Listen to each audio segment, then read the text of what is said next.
Navigating the dashboard allows you to narrow the report results and tailor your data to fit your needs. Directly under the title, click on About this report for the description, purpose, and data definitions.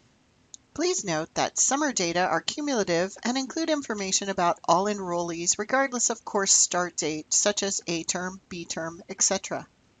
By default, each filter selection is set to all. Change the selection by first clicking on All to uncheck this default and then clicking on your desired choice. Wright State students can enroll in courses at Dayton campus, Lake campus, or at both campuses in the same term.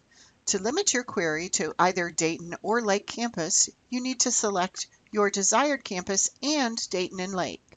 This will give you all students registered at the campus. Intending college by primary program will give you students who are admitted into a college and include intending, pre-majors, and full majors. To run your report, click on Apply Filters. Let's look at a quick example using the Summer Headcount Enrollment dashboard.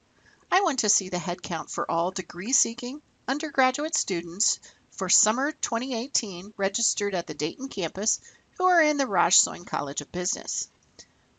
I don't need to change the state residency filter. Under student type, I'll change the filter to degree seeking. Under tuition rate, I'll select undergraduate student. For campus, I will select Dayton and Lake. For intending college, I'll select Raj Soin College of Business. And finally, I'll select the term of summer 2018. To run the report, I'll click on Apply Filters. Query results are displayed in a bar graph. You can get student counts by hovering your mouse over the bars.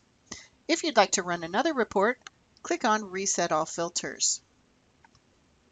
Please visit the Office of Institutional Research and Analytics website or call the office with any data needs.